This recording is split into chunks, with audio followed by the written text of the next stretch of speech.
హల్లెలూయా. క్రీస్తునందు ప్రియాతికరైనటువంటి దేవుని సంగమా, దేవుడు ఈ సువార్త సభల్లో మొదటి దినంన ఎంతో ప్రశాంతమైనటువంటి వాతావరణంతో జరిగింది. అలాగే రెండో దినం కూడా ఎంతో చక్కటి వాతావరణంలో ఇంతవరకు చక్కటి పాటల ద్వారా అలాగే ఆరాధన ద్వారా దేవుని ప్రసన్నతను మనం పొందాం. అలాగే కొద్ది నిమిషములు వాక్యం ద్వారా ఆయన ఈ దినం మనతో ఏమని అనుకుంటున్నాడో మనం మాటలు తెలుసుకున్నాం.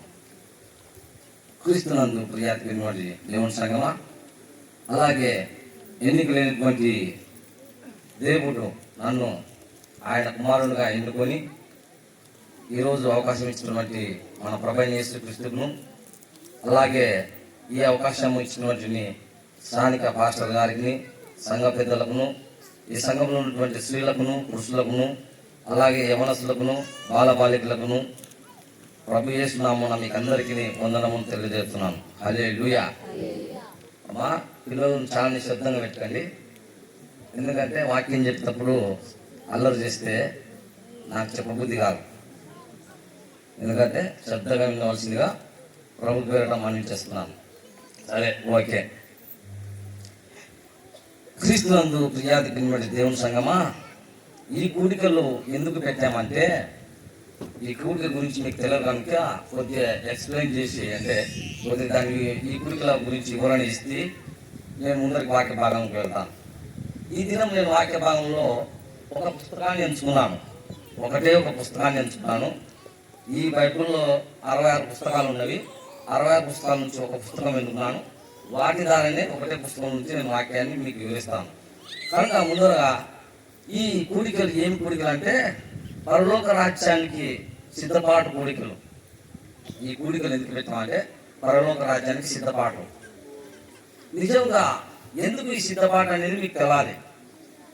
ఎందుకంటే ఒక రైతు తొలకరి శినుకులు వచ్చేసరికి తన పొలాన్ని సేతపరుచుకొని ఇత్తనములు సేకరించి సిద్ధపాటు పరుచుకుంటాడు రైతు. అలాగే ఒక రాజకీయ వ్యక్తి తన ఎలక్షన్లు రాకముందే తనకున్నటువంటి డబ్బును, తనకున్నటువంటి పలుకుబడిని, జనాంగాన్ని సిద్ధం చేసుకుంటాడు. కానీ ప్రియులారా, మనం క్రైస్తవం అని చెప్పుకున్నటువంటి మనము రెండో రాకడకు సిద్ధపడాలి. అంటే పరలోక రాజ్యం సమీపించింది కాక మనం అంతా సిద్ధపడాలి. అసలు ఈ సిద్ధపాటు నుంచి ఏం కలుగుతుంది అనేది మనకు తెలియాలి. ఈ సిద్ధపాటు నుంచి, ఎందుకంటే చాలా మందికి సిద్ధపాటు అంటే ఎవరికి తెలియదు. ఈ సిద్ధపాటు నుంచి మన లోపాలను సరిచేసుకునేటువంటి అవకాశాన్ని కల్పిస్తుంది. ఈ సిద్ధపాటు నుంచి మన లోపాలను సరిచేసుకునేటువంటి అవకాశాన్ని మనకు కల్పిస్తుంది. అలాగే మనకు ఊరుటని ఇస్తుంది, మనకు ధైర్యాన్ని ఇస్తుంది ఈ సిద్ధపాటుతనం. ఎందుకంటే మనము పరలోక రాజ్యానికి మనం ప్రవేశించాలంటే సిద్ధపాటుతనంగా ఉండాలి. ఎందుకంటే సిద్ధపాటుతనం లేకపోతే మనం పరలోక రాజ్యానికి మనం ప్రవేశించలేము. పరలోక రాజ్యానికి మనం సిద్ధపాటు కావాలంటే మన హృదయాన్ని శుద్ధిపరచుకోవాలి. మొదటిగా శుద్ధిపరచుకొని మారు మనసు పొందాలి. హృదయ శుద్ధి అనే ఒకటే, మారు మనసు అన్న ఒకటే. ఎందుకంటే తెలుగులో మీనింగ్ ఎన్నో అర్థాలు వస్తాయి. కానీ నిజంగా ప్రతి ఒక్క క్రైస్తవునికి సిద్ధపడతాను ముఖ్యం. కనుక ఈ కూడికలు పరలోక రాజ్యానికి చేరుటకు సిద్ధపాటు కూడికలు ప్రతి ఒక్కరు అర్థం చేసుకోవాలి. కానీ ఎందుకంటే చాలా మంది ఏమంటున్నారంటే వారు ఏదో ఆశించి కూడికలు పెడుతున్నారని అనుకుంటారు. అది తప్పు. ఎందుకంటే దేవుడు తన పనివారిగా ఎన్నుకునేటువంటి మా సహోదరులను, నన్ను ఎన్నుకునేటువంటి దేవుడు చివరికి ఒలీవ కొండమైన ఆయన ఆరోహం అవుతుంటూ చివరి ఒక ఆజ్ఞించిపోయాడు శిష్యులకు, అయ్యా మీరు సర్వలోకానికి వెళ్ళి సర్వ సృష్టికి మీరు సువార్తను ప్రకటించాలి అని యేసు ప్రభు వారు చివరి ఆజ్ఞను తన శిష్యులకు ఇచ్చిపోయారు. వాళ్ళ తర్వాత కొంతమంది పరివారిని దేవుడే ఎన్నుకొని వారి ద్వారా ఆయా ప్రాంతాల్లో సువార్తను ప్రకటించుకుంటూ వెళ్ళిపోతున్నారు. కనుక పిల్లారా, ఏదో మీ దగ్గర ఆశించి మీరు ఇచ్చినటువంటి కానుకల నిమిత్తం కొరకు ఎంత మాత్రం కాదు, ఇక్కడ ఒక గ్రామంలో అయినా సరే ఒక ఆత్మను సంపాదించుకుంటే పరలోక రాజ్యంలో దేవుడు సంతోషిస్తారనే ఒక మాటతోనే ఈ కూడికలను ఏర్పాటు చేశాం. కనుక మీరందరూ అర్థం చేసుకోవాల్సిందిగా ప్రభు పేరిట మనం చేస్తున్నాము. హల్లెలూయా. ఇది సిద్ధపడతాను కూడికలు అంటే. సరే, ఇప్పటికే టైం చాలా అయింది, దాదాపు 8:30 దాటింది. మనము ఈరోజు పరిశుద్ధ గ్రంథం నుంచి లూకా సువార్త, కొత్త నిబంధన గ్రంథం లూకా సువార్త 13వ అధ్యాయము 1వ వచనం నుంచి 5వ వచనం వరకు, 1వ వచనం నుంచి 5వ వచనం వరకు ఎవరైనా ఆసక్తి ఉన్న చదవండి. పిలాతు గలిలయైన కొందరిని రక్తము బలులతో కలిపి ఉండెను.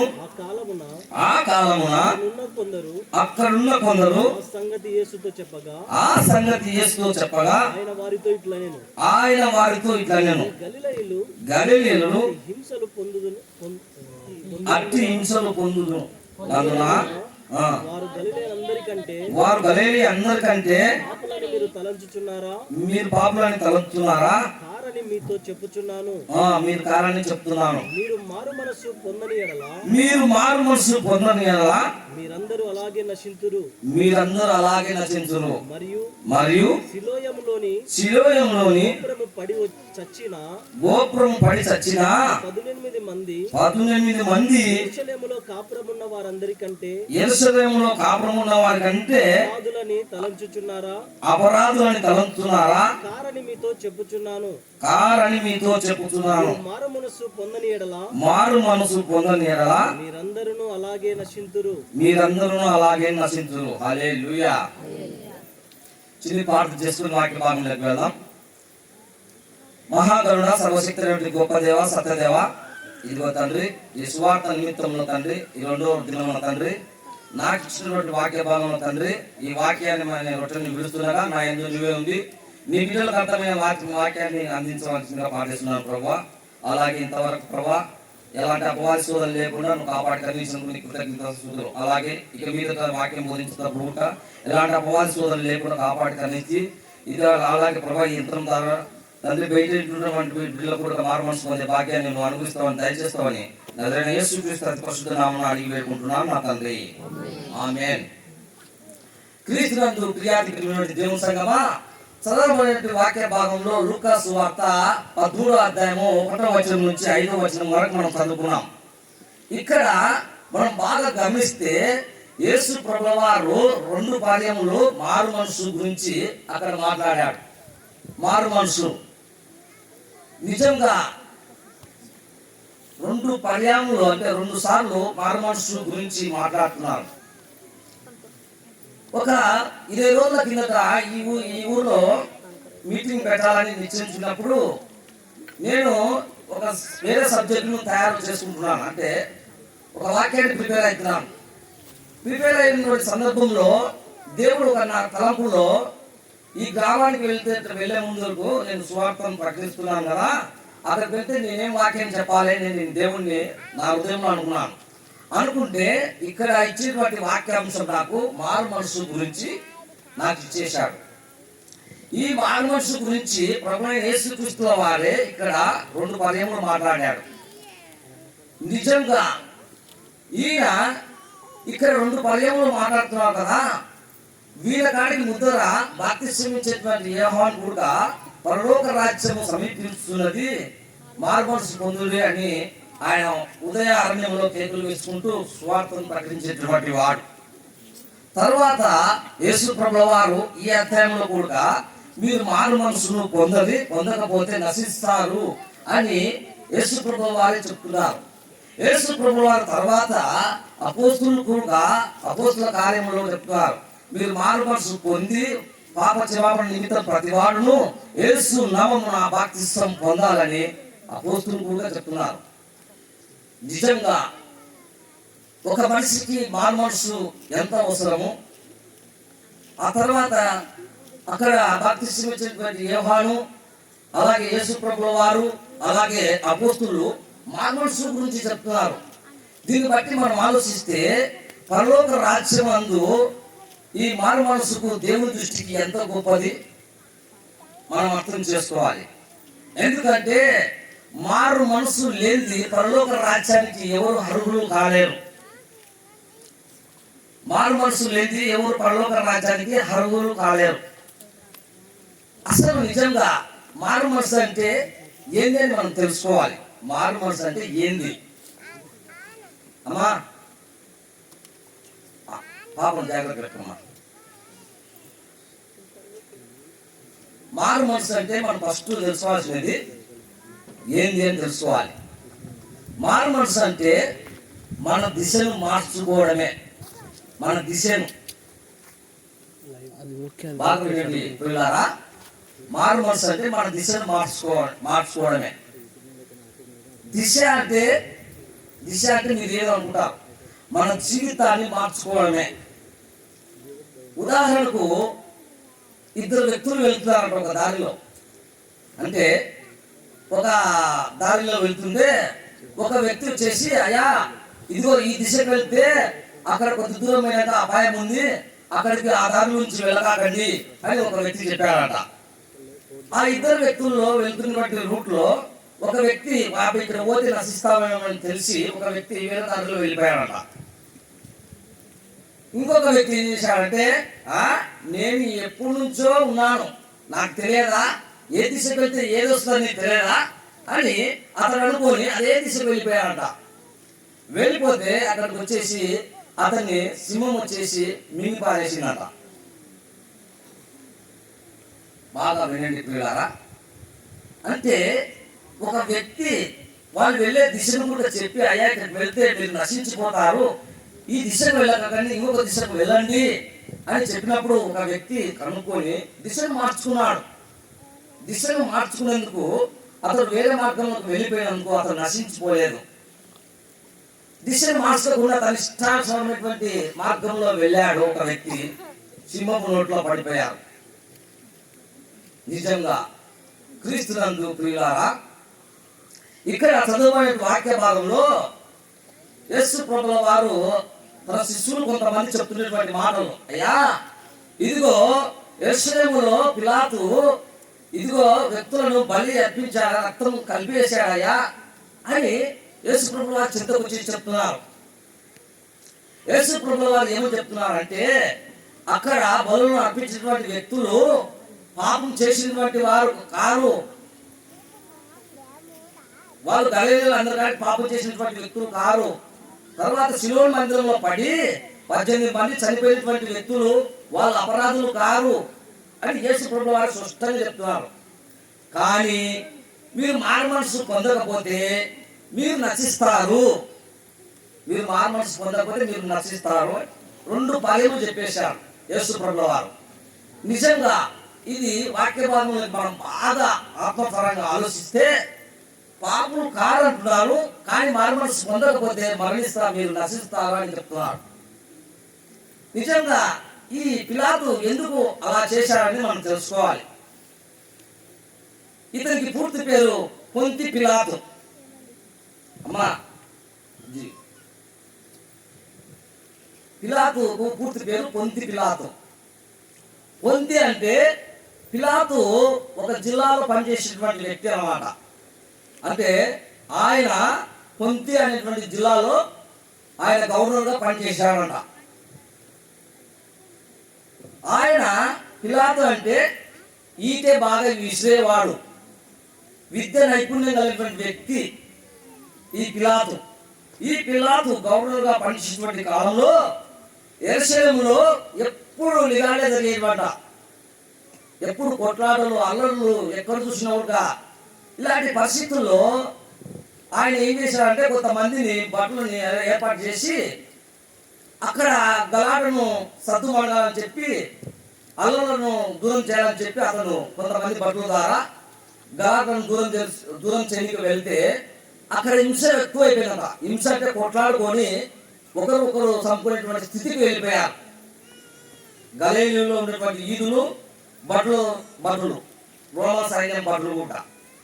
నిజంగా ప్రియులారా, ఒకసారి మనం ఆలోచిస్తే ఇప్పుడు గవర్నర్గా ఉన్నటువంటి పిలాతు ఆ పిలాతు ఏం చేశాడంటే ఆ గలిలయలో ఉన్నటువంటి కొంతమందిని ఆ అల్లర్లకు ఎవరైతే కారణంగా ఉంటారో ఏం పరిస్థితి అని తెలుసుకొని కొంతమంది తెచ్చేసి ఆ యెరూషలేము బలిపీఠం మీద బలిగా అర్పించేశాడట. బలిగా అర్పించేసి రక్తంలో కలిపేశాడు. నిజంగా అతడు అంత చెప్పడానికి కారణం ఏమొచ్చిందంటే యెరూషలేములో ఆయన గవర్నర్గా పనిచేసేటప్పుడు మంచినీళ్ళ కొరత కొరకు ఆ మురికి కావుల దాని కావుల కొరకు కొంత యెరూషలేములో ఉన్నటువంటి ధనాన్ని చేకూర్చుకొని ఆ పనులను పూర్తి చేపించేశాడు ఈ పిలాతు. ఈ పిలాతు పూర్తి చేపిస్తే కొంతమంది యూదులు ఆలయంలో సొమ్మును అక్రమంగా తీసుకోకూడదు అని చెప్పేసి ఆ పిలాతుకు వ్యతిరేకంగా అల్లర్లు పుట్టించేశారు. పుట్టించింది ఎప్పుడు ఎక్కడ చూసినా కూడా సమ్మెలు ధర్నాలు అనే విధంగా ఆ యూదులు ఎక్కడ చూసినా అల్లర్లు సృష్టించేశారు. అలాంటి పరిస్థితుల్లో పిలాతు ఏం చేశాడంటే అలాంటి గొడవలకు కారణమైనటువంటి వ్యక్తులను గొడవ చేసినటువంటి వ్యక్తులను తీసుకొచ్చేసి యెరూషలేము బలిపీఠం మీద బలిగా అర్పించేశాడు. ఇది జరిగేది అక్కడ. ఇది చరిత్రలో రాయబడింది.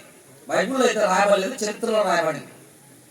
నిజంగా ప్రియులారా, అలాంటి ఎప్పుడు క్రీస్తును నమ్ముకునేటువంటి వ్యక్తులు మారుమనసు పొందామని అలాంటి గలాటలకు ఎవరైనా వెళ్ళకూడదు.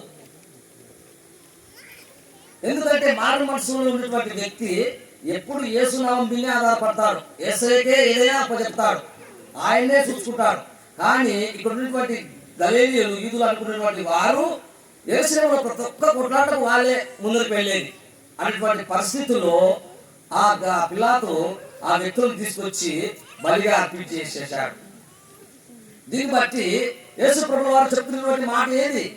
మీరు మానవ మనసు పొందకపోతే మీరు కూడా ఇదే విధంగా గలీలీయులకు యూదులకు పట్టినటువంటి గట్టి మీకు కూడా పడుతుంది, మీరు కూడా నశిస్తారు అని ప్రభు యేసు వారు సెలవిస్తున్నారు. నిజంగా మారు మనసు లేకపోతే పరలోక రాజ్యానికి నువ్వు చేరలేవు. ప్రియులారా, ఈ రాత్రి కాల సమయంలో నేను చెప్పాల్సినది ఏంటంటే మారు మనసు ఎందుకు పొందాలి, మారు మనసు పొందకపోతే ఏమవుతుంది, మారు మనసు పొందితే నువ్వేం పొందుకుంటావు? బాగా వినండి. మారు మనసు ఎందుకు పొందాలి? మారు మనసు ఎందుకు పొందాలంటే నీ పాపమును తుడిపివేయడానికి నువ్వు మారు మనసు పొందాలి.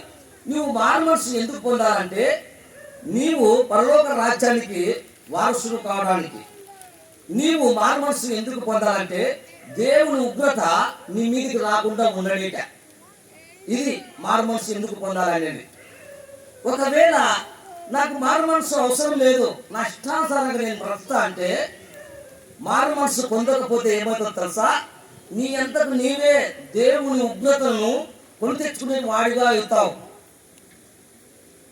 మారు మనసును పొందకపోయిన నిమిత్తంలో నీ అంతకు నీవే దేవుని ఉగ్రతను కొని తెచ్చుకునేటువంటి వాడిగా అవుతావు.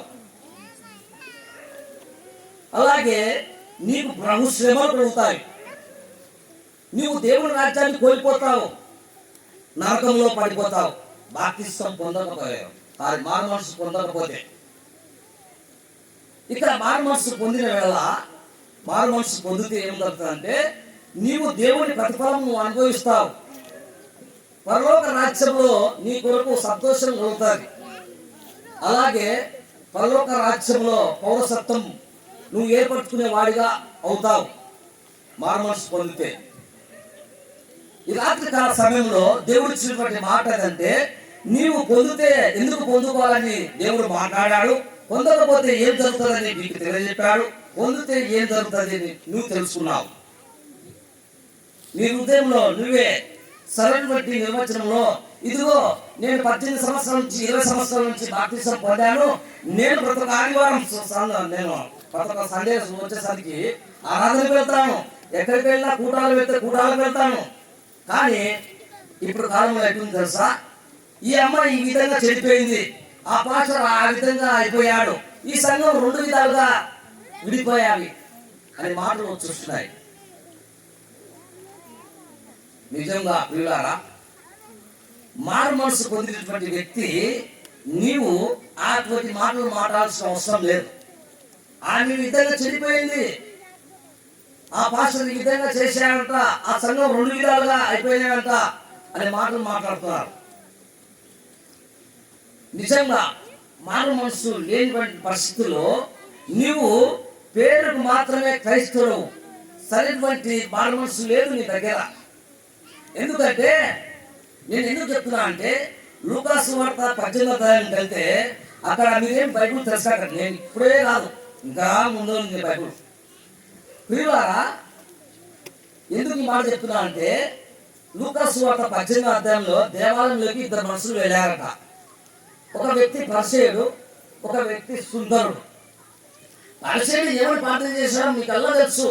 అయ్యా, నేను చోరునైనా కాకపోతే, నేను దొంగనైనా కాకపోతే, ఇదిగో నేను వ్యభిచారైనా కాకపోతే, ఇలాంటి ప్రార్థనలు చేసుకుంటూ చేశాడు. నేను వారానికి 2 వారాలు ఉపవాసం ఉంటాను, నేను సంపాదించినటువంటి దాంట్లో 10వ భాగం ఇస్తున్నాను అనే విధంగా దేవునికి ప్రార్థన చేశాడు. కానీ నిజంగా దేవుని నమ్ముకుంటున్నాడు అనేటువంటి వ్యక్తి ఆ విధంగా ప్రార్థన చేశాడు. కానీ ఈ పరిచయానికి సరైనటువంటి బార్మర్స్ లేక దేవుడు అతని ప్రార్థనను లక్ష్య పెట్టలేదు. ఇక సుంకరి ప్రార్థనను ఎందుకు లక్ష్య పెట్టాడంటే మారు మనసుకు నిమిత్తంలో అతను తగ్గట్టుగా ప్రార్థించాడు. దేవుడికి భయపడ్డాడు, దేవుడు ఎదుట నిలబడి భయపడ్డాడు. నిజంగా పిల్లారా, ఈనాటి కాలంలో మేము క్రైస్తవులను చెప్పుకునేటువంటి వారు ఎంతో మంది ఉన్నారు, కానీ సరైనటువంటి మారు మనసు లేదు. ఎందుకంటే ఏ విధంగా అయిపోయారంటే మారు మనసు అనేటువంటి నిర్వచనం ఏంటంటే నువ్వు దేవుని సన్నిధిలో ఇచ్చినటువంటి పాప జీవితాన్ని ఇంకెప్పుడు ఆ పాప జీవితంలోకి వెళ్ళకూడదు. అది నిజమైనటువంటి మారు మనసు అంటే నీవు దేవుని సన్నిధిలో నీ పాప జీవితాన్ని ఒప్పుకొని అప్పుడే ఆ సమయంలో నువ్వు విడిచిపెట్టినావు చూడు, ఆ సమయం నుంచి నువ్వు దేవుని రాజ్యానికి ఎత్తబడేంత వరకు ఆ పాపం జోలికి వెళ్ళవద్దు. అదే నిజమైనటువంటి మారు మనసు. నిజంగా చాలా మంది ఏమంటున్నారంటే మారు మనసు అంటే బాప్తిస్మం అంటారు. చాలా మంది ఇప్పుడు పాస్టర్లు తయారైపోయారు. ఎందుకంటే నేను ఇంతమందికి బాప్తిస్మం ఇచ్చాను, 200 మందికి బాప్తిస్మం ఇచ్చాను, 150 మందికి బాప్తిస్మం ఇచ్చాను, 50 మందికి బాప్తిస్మం ఇచ్చాను. అయ్యా, ఇప్పుడు కాలంలో ఏం జరుగుతుంది తెలుసా? నువ్వు సంవత్సరానికి 50 మందికి నువ్వు బాప్తిస్మం ఇవ్వకపోతే ఇదిగో మా మినిస్ట్రీ నుంచి నీకు ఫండ్స్ వచ్చి ఆగిపోతాయి, నీకు రావు. కనీసం 50 మంది కన్నా నువ్వు సంవత్సరానికి బాప్తిస్మం ఇవ్వాలి. అసలు యేసు ప్రభు అంటే తెలియనటువంటి వారికి బాప్తిసాలు ఇచ్చేస్తున్నారు. యేసు ప్రభు ఎవరు, ఆయన ఎందుకు ఈ లోకానికి వచ్చేసాడు అనేటువంటి వాళ్ళకు అవగాహన లేకముందే అయ్యా నువ్వు రేపు ఆ సండే వచ్చేసరికి నువ్వు బాప్తిస్మం తీసుకోయ్యా అని ఈ విధంగా చెప్తున్నారు బోధకులు కూడా. నిజంగా పిల్లారా, మారు మనసు నిర్వచనం తెలియకుండానే మారు మనసే మోక్ష మార్గం. మోక్ష మార్గం అంటే ఆత్మలో జీవించడం, మార్పు పొందితే నిత్య జీవం. ఇది ఏదో 2 పాటలు పాడికి వచ్చేసరికి అయ్యారు అయ్యా నువ్వు బాప్తిస్మం తీసుకో రేపు వచ్చే ఆదివారం. కనీసము పరలోక రాజ్యానికి చేరుకోవాలంటే అతని హృదయాన్ని ఏ విధంగా శుద్ధి చేసుకోవాలి, ఏ విధంగా ఉండాలనేటువంటి తెలివైన స్థితిలో ఉన్నటువంటి మనిషికి ఆ విధంగా బాప్తిస్మాలు చేయబోతున్నారు. అది ఎంతమంది కరెక్టో ఆలోచించుకోవాలి. పరిపూర్ణత, నువ్వు రూపాంతరం కాకముందే నీవు దేవుడి దృష్టికి అవగాహన కాలేవు, దేవుడి కుమార్తెగా అనిపించలేవు. నిజంగా పిల్లారా, గత కాలంలో నా పాప జీవితంలో నేను చూసుకుంటే ప్రతి ఒక్కరూ వీడు 1 నెల కల్లా తాగి చనిపోతాడు ఖచ్చితంగా అని సర్టిఫికేట్ చేశారు నాకు. చివరికి నా ఇంటి వాళ్ళే నాకు చెయ్యి విడిచిపెట్టారు సార్. అంటే చెయ్యి విడిచిపెట్టడం అంటే చెయ్యి ఎరగొట్టేవాళ్ళని కాదు. ఇంకా ఇంతో ఏగలేకున్నాము, ఇది ఎట్లైనా తిరిగి తాగి చచ్చిపోతాడు, ఇక మా ఇష్టం ఏమైనా చేస్తాడు అని ఆ విధంగా విడిచిపెట్టేశాను. విడిచిపెడితే నేనేం చేయాలి? నాకు ఫ్రీ కార్డు వచ్చినట్టు అయిపోయింది. నా ఇష్టం వచ్చిన కాడ తాగుతున్నా, నా ఇష్టం వచ్చిన కాడ తాగి ఊరాడుతున్నా చేస్తున్నా. అలాంటి స్థితిలో దేవుడు నాకు చేసినటువంటి క్రియ అద్భుతం ఎవరు ఊహించాడు. 2 దినములు అయ్యారు చెప్పాడు, రెప్ప పాటు అంటే మనం కన్ను మూసి కన్ను తెరిచే లోపల నాలో ఉన్నటువంటి పాపం సమాన్ని ఒక్కసారి తీసివేసేశాడు. అంటే ఒక రోజుకు 30-40 గుట్టలు తిని మందు ఇష్టం వచ్చినట్టు తాగి ఎక్కడ తాగితే ఆడే పడిపోతుంది, ఇంటికి ఇద్దరు మనుషులు వచ్చేస్తారు. అటువంటి స్థితి నాది. ఆ స్థితిలో దేవుడు నన్ను ఎన్నుకున్నాడు. ఇదిగో బిడ్డ, నీ పాప జీవితాన్ని ఈ దినం నుంచే నువ్వు వదిలిపెడితే నా కుమారుడుగా నేను వాడుకుంటాను అనేటువంటి భావన నాలో కలిగించున్నాడు. ఆశ్చర్యం అంతే, నేను కొన్ని వాటికి దూరంగా ఉండేసాను, కనుక ఇది ఎందుకంటే నా అంటే నేను గొప్ప చెప్పుకోవడం కాదు, మారు మనసుకు నిమిత్తంలో ప్రతి ఒక్కరికి మారు మనసు అంటే పశ్చాత్తాపం కాదు, మారు మనసు అంటే పాత్రలో కన్నీళ్ళు విషయం కాదు. నీ పాపపు జీవితాన్ని దేవుని సన్నిధిలో ఒప్పుకున్నటువంటి జీవితాన్ని ఇక ఎన్నటికీ దాని జోలు వెళ్ళవు. కుక్క వాంతి చేసుకొని తిరిగి అది మళ్ళీ తిరుగుతుడు ఆ విధంగా తయారైపోతున్నారు ఇప్పుడు కాలంలో. అదే పాప స్థితిలోకి ఎంత మటుకు కరెక్ట్ కాదు. మార్పు చెందకపోతే నువ్వు నిత్యత్వానికి అర్హులో కాలేవు. కనుక నిజంగా ప్రియులారా, ఈనాటి కాలంలో ఏమంటున్నారంటే మేము పాపులము, మేము తిరుగుబోతున్నాము, ఇదిగో మేము అన్నాస్తులము, మేము దొంగలము అని చాలా మంది వీటిలో ఏం చేస్తున్నారంటే ఇక మా జీవితం అయిపోయింది అని చాలా మంది అనుకుంటారు.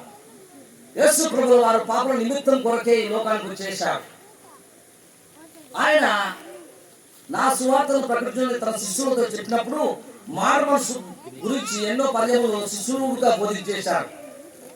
నిజంగా మారు మనసుకు నిర్వచనంగా మనం తెలుసుకున్నాం ఇంతవరకు.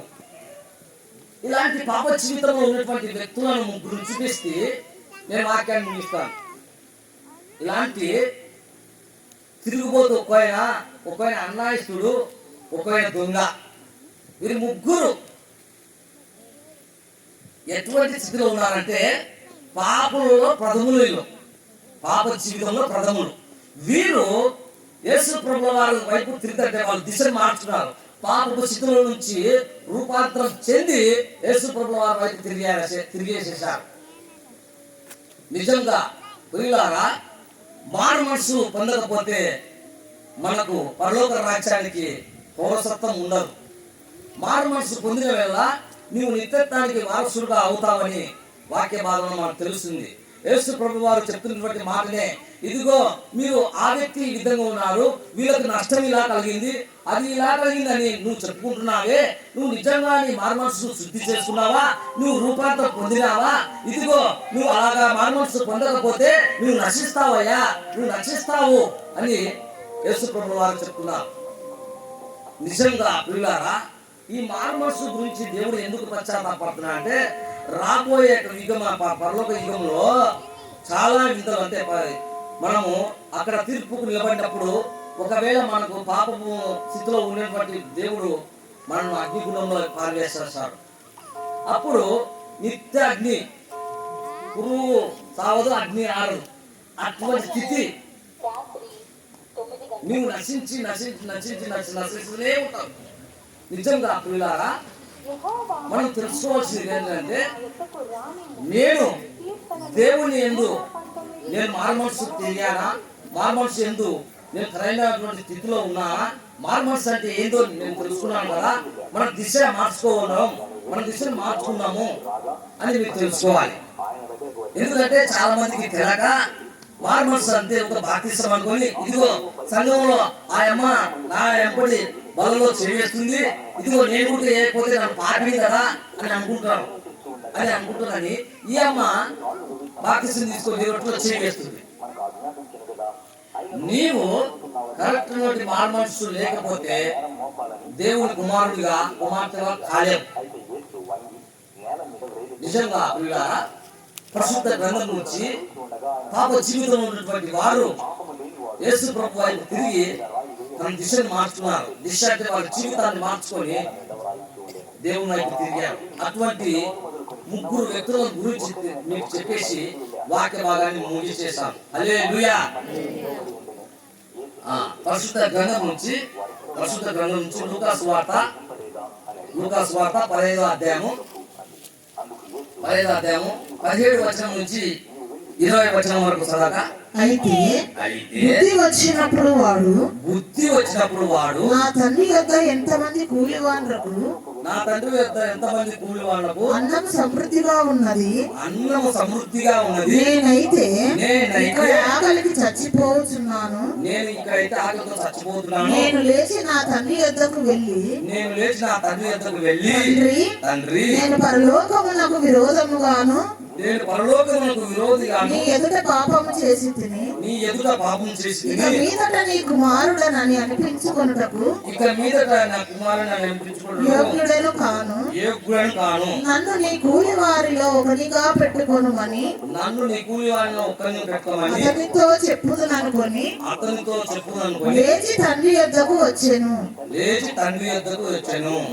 వాడు ఇంకా దూరముగా ఉన్నప్పుడు వాడు ఇంకా దూరంగా ఉన్నప్పుడు తండ్రి వాడిని చూచి కనికరపడి తండ్రి వాడిని చూసి కనికరపడి పరుగెత్తి వారి మెడ మీద పడి ముద్దు పెట్టుకొనెను. పరిగెత్తి వాడి మెడ మీద పడి ముద్దు పెట్టుకునేను. అప్పుడు ఆ కుమారుడు అతనితో తండ్రి తండ్రి నేను పరలోకమునకు విరోధముగాను పరలోకమునకు విరోధంగాను నీ ఎదుట పాపము చేసి తిని నీ ఎదుట పాపం చేసి ఇక మీదట నీ కుమారుడనని అనిపించుకొనుటకు యోగ్యుడను కాననెను. ఇక మీదట నీ కుమారుని అనిపించుకోవడం యోగుని కానని. అయితే హల్లెలూయా సాలమా.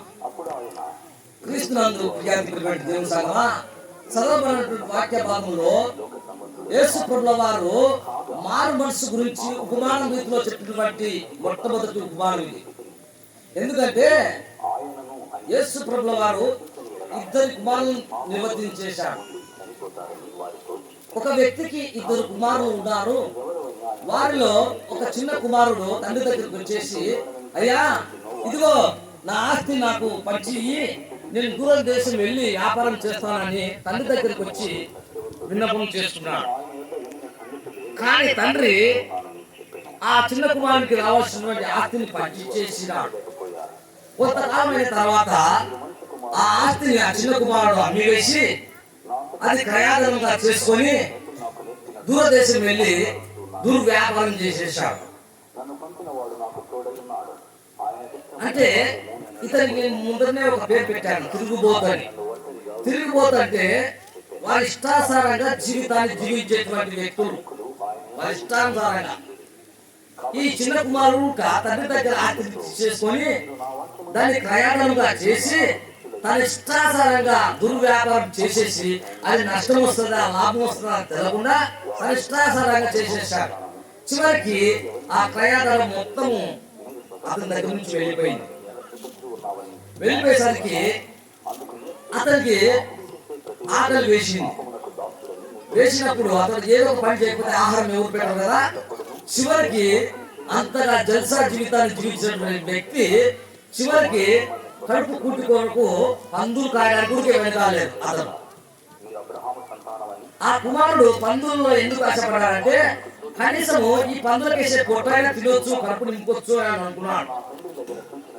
ఒకసారిగా మనం ఆత్మీయంగా ఆలోచిస్తే ఈ చిన్న కుమారుడు చిన్నప్పటి నుంచే తండ్రి దగ్గర ఎంతో వైభవంగా పెరిగేటువంటి వ్యక్తి.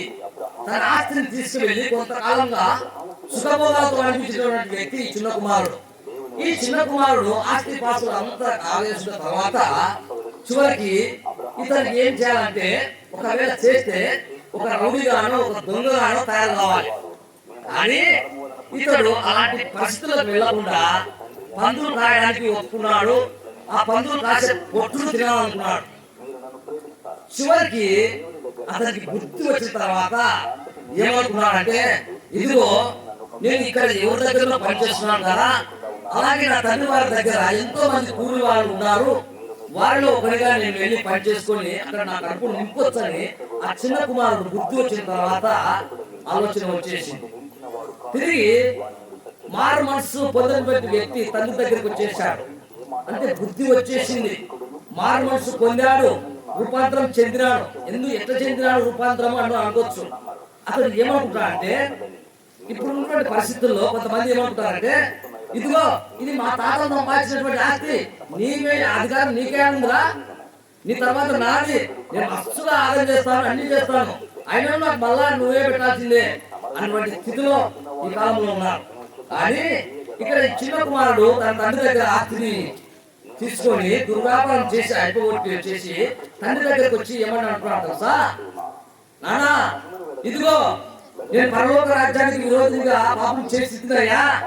ఇదిగో నీ కుమారుడిగా అనిపించుకోవడానికి నేను ఎంత మాత్రం యోగ్యుడని కాను.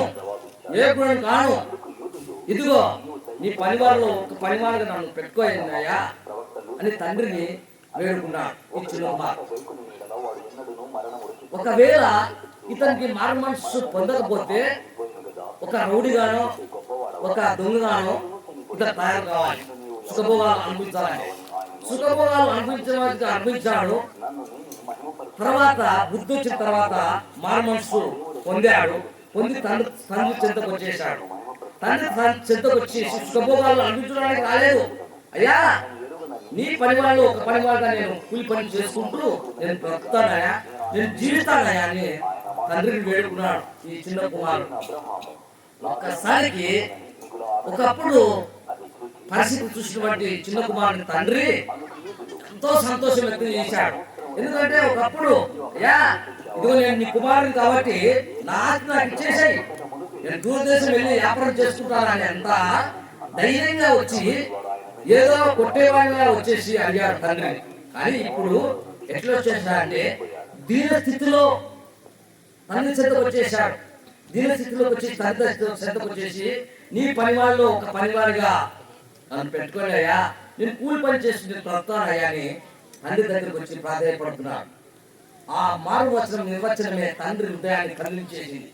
కుమారుడా, నీవు కూలివాడిగా పనిచేయాల్సిన అవసరం లేదని చెప్పేసి ఆ కుమారుని తండ్రి ఆ మురికిపోయినటువంటి బట్టలను చూసేసి తన కూలి వారితో ప్రశస్త్ర వస్త్రములు తీసుకురామని చెప్పేసి అతనికి చెప్పులు ఉంగురము పొడిగేసేశాడు.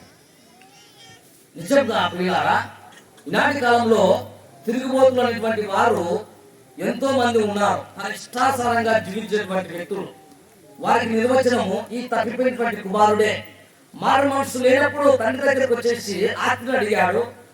ఆస్తిని తీసుకుపోయి తన ఇష్టాసారంగా జీవించేశాడు. మారు మనసు పొందినాక నేను నీ కుమారుడుగా అనిపించుకోవడానికి యోగుని కానయ్యా అనడమే మారు మనసుకు నిర్వచనం. ఈనాటి కాలంలో చాలా మంది అలాంటి జీవితాలు జీవిస్తున్నటువంటి వ్యక్తులు వారి దిశ మారకుంది. దిశ మారక వారు చివరికి అప్పుల పాలు అయిపోయి చివరికి ఆత్మహత్య చేసుకోని పోతున్నారు, అంటే నశించిపోతున్నారు. ఎందుకంటే అప్పులు తీర్చలేని పరిస్థితుల్లో ఏదో ఒకటి ఇంటినో ఏదో ఒకటి మందు తాగి చనిపోతున్నారు. ఇలాంటి పరిస్థితి మార్పు పొందితే నీవు నిత్య రాజ్యానికి వారసులుగా వెళ్తావు. ఆ చిన్న కుమారుడు మారు మనసు పొందాడు కనుక తండ్రి చెంతకు వచ్చేశాడు, నిత్య రాజ్యానికి వారసుగా అయ్యాడని వాక్య భాగం తెలియజెప్తుంది. రాత్రికాల సమయంలో మారు మనసు నిమిత్తంలో చెప్తున్నటువంటి నిర్వచనం ఇది. బాగా మన హృదయంలోకి ఆహ్వానించాలి వాక్యాన్ని. ఎందుకంటే మారు మనసు లేనిది ఎవరు పరలోక రాజ్యానికి వారసులు కాదని ఈ వాక్యం చెప్తుంది. ఇక రెండో మాటలకు వెళ్దాం. అన్యాయస్తుడుగా ఉన్నటువంటి పాపి ఏ విధంగా దేవుని వైపు తిరిగాడో చూస్తున్నాం. పరిశుద్ధ గ్రంథం నుంచి లూకాసు వార్త 19వ అధ్యాయము 1 నుంచి 5 వచనాలు చదవగా. ఆయన సంచరించుచు ఎరుకో పట్టణంలో ప్రవేశించి దాని గుండా పోవుచుండెను. ఇదిగో సుంకపు గుత్తదారుడు ధనవంతుడైన జక్కయ్యను అను పేరు గల ఒకడు యేసు ఎవరు అని చూడగోరెను గాని పొట్టివాడైనందున జనులు గుంపు కూడి ఉండటం వలన చూడలేకపోయాను. అప్పుడు యేసు ఆ త్రోవను రానేయుండెను గనక అతడు ముందుగా పరుగెత్తి ఆయనను చూచుటకు ఒక మేడి చెట్టు ఎక్కెను. యేసు ఆ చోటికి వచ్చినప్పుడు కన్నులెత్తి చూచి, జక్కయ్య త్వరగా దిగుము, నేడు నేను నీ ఇంట ఉండవలసిందని అతనితో చెప్పగా. చదువుకునే వాక్య భాగంలో మనం ఎప్పుడు వింటున్నటువంటి వాక్యమే జక్కయ్య వాక్యం. దీంట్లో మనం ఆత్మపరంగా ఆలోచిస్తే మనకు ఒక విషయం తెలుస్తుంది. ఎందుకంటే మార్వచనానికి నిర్వచనం. ఇక్కడ యేసు ప్రభుల వారు ఆయా గ్రామాలను సందర్శించుకుంటూ ఎరుకో పట్టణానికి వస్తున్నారని జక్కయ్యకు ముద్రనే తెలిసింది. ఈ జక్కయ్య ఎవరంటే ఒక యూదుడే. జక్కయ్య ఎవరు అంటే యూదుడే.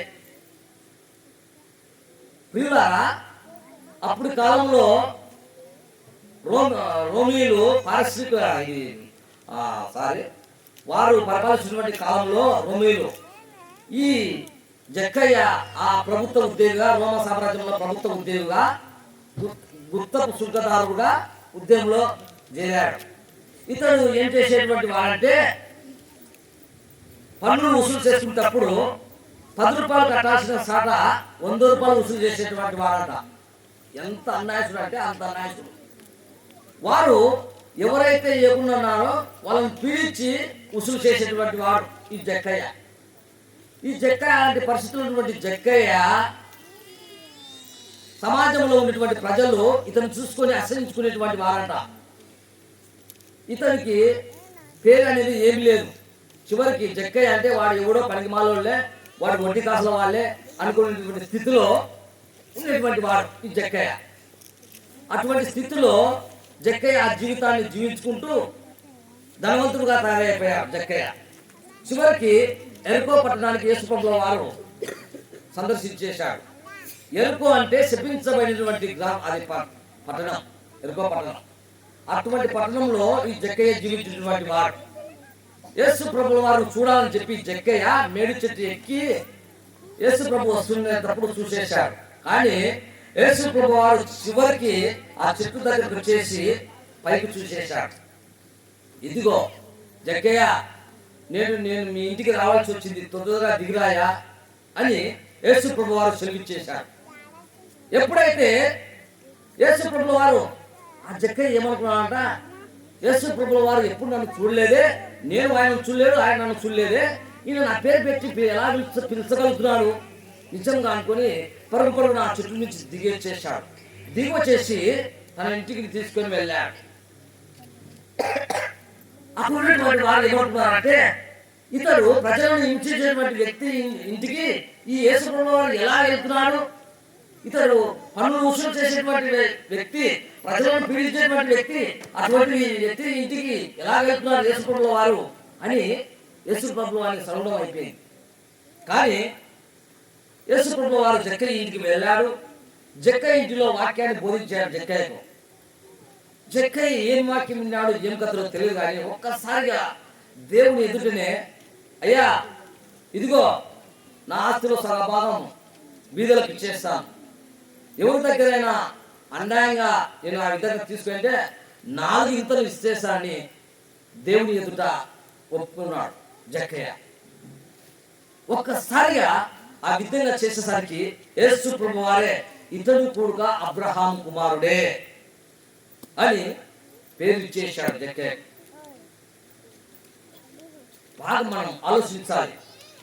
ఒకప్పుడు ప్రజలను హింసించేటువంటి వ్యక్తి యేసు ప్రభు వారి వాక్యం ద్వారా మారు మనసు పొంది, ఇదిగో దేవా, నేను నా ఆస్తిలో సగభాగం బీదలకు ఇచ్చేస్తున్నాను, ఎవరి దగ్గరైనా అన్యాయంగా తీసుకుంటే 4 ఇంతలుగా వారికి చెల్లిస్తానయ్యా అని దేవుని ఎదుట ఒప్పుకున్నాడు.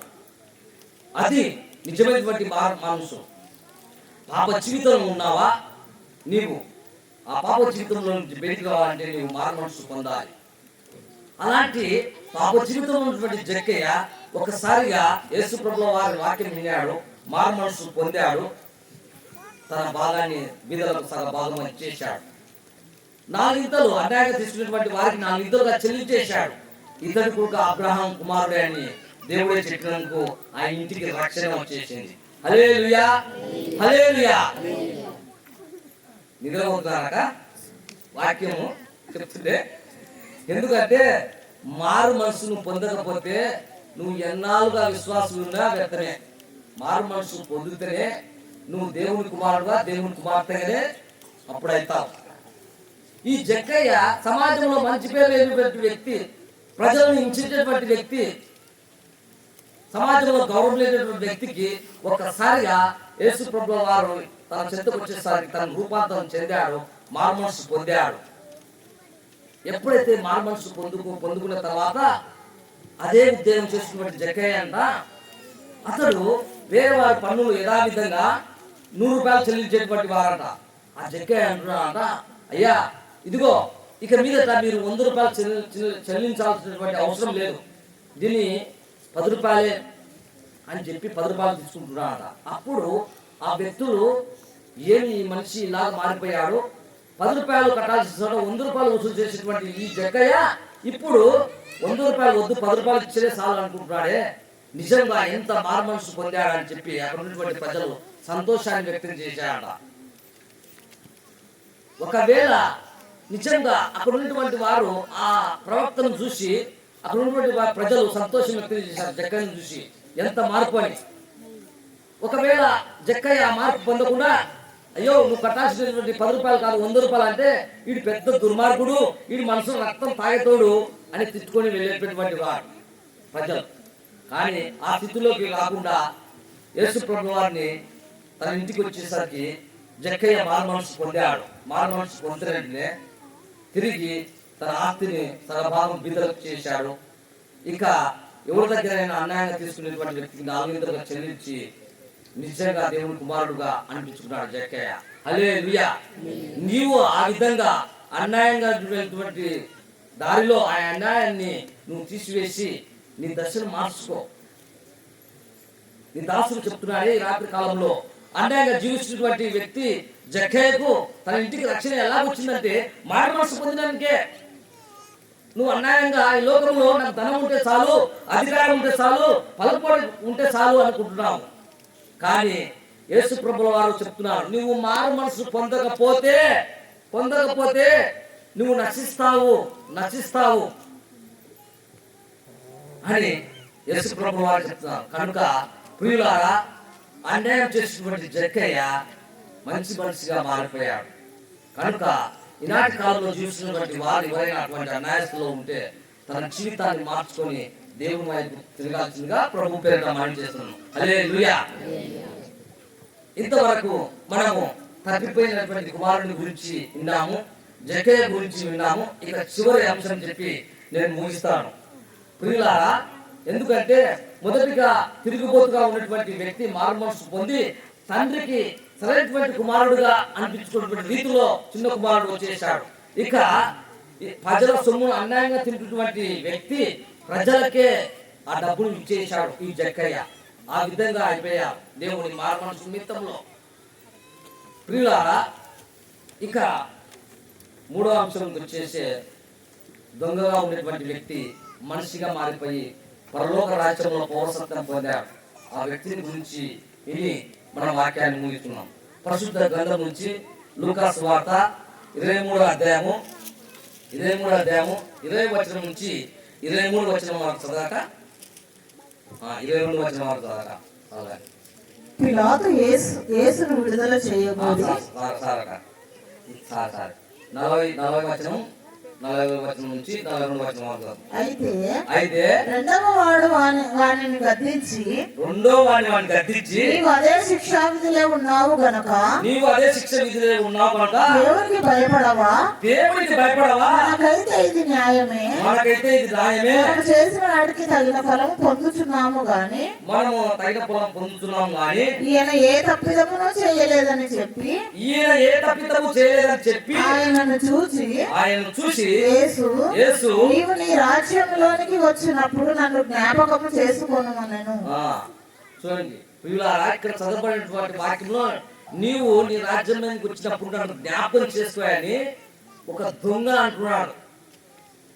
చదవబడిన వాక్య భాగంలో మనం ఆత్మరూపంగా మనం ఆలోచిస్తే యేసు ప్రభు శిలువలో వేయబడినప్పుడు రోమా సామ్రాజ్యంలో దొంగలుగా అనిపించుకునేటువంటి వ్యక్తులు యేసు ప్రభు వారు ఎప్పటి ఒకడు కుడివైపు ఒకడు ఎడమ వైపు శిలువకు వేయబడ్డాడు.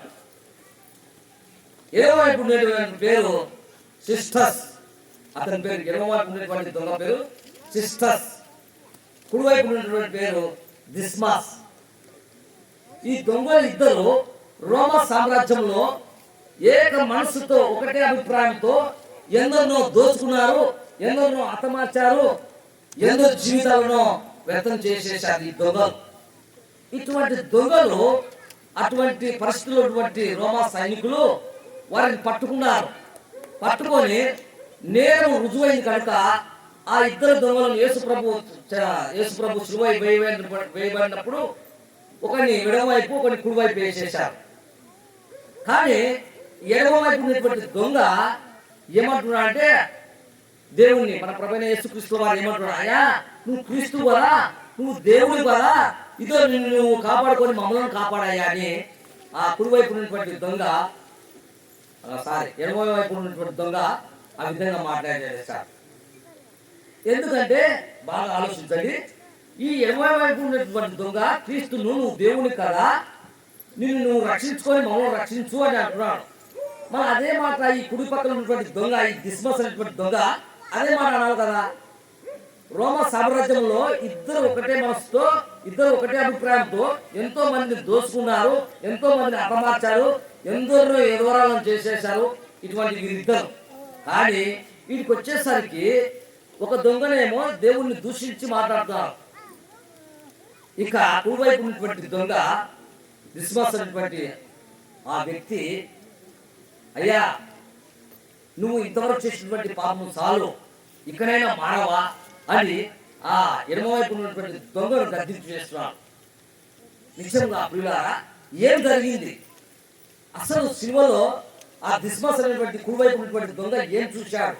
ఎందుకు అతనికి రూపాంతరం చెందాడు అంటే, మారుమనసు ఎలా పొందాడు అంటే, యేసు ప్రభుల వారిని పిడిగుద్దును గుద్దుతున్నారు, ఎంతో మందిని ఎందరో ఆయన ముఖం మీద విమ్లిట్ చేశారు, ఎంతో కుర్రాల దెబ్బలు కొట్టిన కూడా అటువంటి పరిస్థితిలో ఉన్నటువంటి వారిని కూడా తండ్రికి ఏమని మొరపెట్టాలి, తండ్రి వీరు ఏం చేస్తున్నారు కనుక వీరిని క్షమించుము అని యేసు ప్రభుల వారు తనని హింసించినటువంటి వారి కొరకు తండ్రికి విజ్ఞాపన చేశాడు.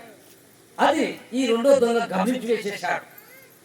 అతి క్రూరుడు, సమాజంలో అతి క్రూరుడుగా ఉన్నటువంటి ఈ దిస్మస్ అనేటువంటి దొంగ ఆ మాటలు విని తన హృదయం తల్లడిల్లిపోయింది. అయ్యో నిజంగా ఇతడు నిజంగా దేవుడే, ఇంతగా హింసిస్తున్నారే, పిడిగుద్దులు గుద్దుతారే, బల్లె పొడలు పొడుస్తున్నారే, కానీ ఇటువంటి పరిస్థితుల్లో కూడా వీరి గురించి, వీరి మంచి శరీరం గురించి వీరికి ఏ హాని చేయకూడదని తండ్రికి విజ్ఞాపన చేస్తున్నాడే, నిజంగా ఇతడు దేవుడే అని తన హృదయంలో అనుకున్నాడు. కానీ ఆ దిస్మస్ అనేటువంటి దొంగకు అవకాశం లేదు, చివరి అవకాశం. ఒకవేళ ఉంటే మారుమనసు పొంది చర్చి వెళ్ళేవాడేమో. చివరికి అదే లాస్ట్ టైం యేసు ప్రభువు వారు వైపు చూసి దీనంగా, ఇదిగో యేసు ఈ రాజ్యం నీకు వచ్చినప్పుడు నా పేరు జ్ఞాపకం చేస్తాయా, ఒకవేళ నేను ఉంటే నీ కుమారుడుగా ఉంటానేమో, కానీ నాకు అవకాశం లేదయ్యా, ఒక్కసారిగా ఈ రాజ్యం నీకు వచ్చినప్పుడు నన్ను జ్ఞాపకం చేస్తాయా అని ఆ దిస్మస్ అనేటువంటి దొంగ యేసు ప్రభువు వారిని వేడుకున్నాడు. యేసు ప్రభువు వారు అంత కురగున్నటువంటి ఆ దొంగ దిస్మస్ అనేటువంటి దొంగను ఒక్కసారిగా ఒక్కటే మాట మాట్లాడు, నీవు నాతో పరదేశంలో ఉందువు అని యేసు ప్రభువు వారు సెలవు చేశారు. ఎంత అద్భుతం! ఒక్కసారిగా ఇంత కురుడు ప్రజలను హింసించినటువంటి వ్యక్తి, రోమ సామ్రాజ్యాన్ని గడగడగడ ఉంటాల్సినటువంటి ఈ దిస్మస్ అనేటువంటి దొంగకు ఒకసారిగా యేసు ప్రభువు వారు ఎలా చేశాడు పరలోక రాజ్యానికి, పౌరసత్వానికి. అతను హృదయం మార్చుకున్నాడు, అతను హృదయం తిరగబడింది, అతను హృదయం తిరిగి యేసు ప్రభువు వారి వైపు చూశాడు కనుక తను చేసినటువంటి పాప స్థితి యేసు ప్రభువు వారి ఆయన ముఖంలో చూసేశాడు. ఆ దిస్మస్ దొంగ ముఖంలో కనపడింది, పశ్చాత్తాపం కనపడిందట. అయ్యా బ్రతికే అవకాశం లేదు, బతుకుంటే నీ కుమారుడుగా బతుకును, కానీ అవకాశం లేదయ్యా అనేటువంటి భావన యేసు ప్రభువులో కనపడింది. అతని మనసులో అనుకునేటువంటి మాటను విన్నాడు. పురాతి పురునికి దేవుడు ఎందుకు అంత అవకాశం ఇచ్చేసాడంటే, మారు మనసు లేనిది పాప విమోచన జరగదు. పాప విమోచన జరుగుతూనే నీవు పరలోక రాజ్యానికి వారసుడు అవుతావు. కుక్క వాంతి చేసినట్టు మళ్ళా అదే తింటే పరలోక రాజ్యానికి వారసుడు కాలేవు.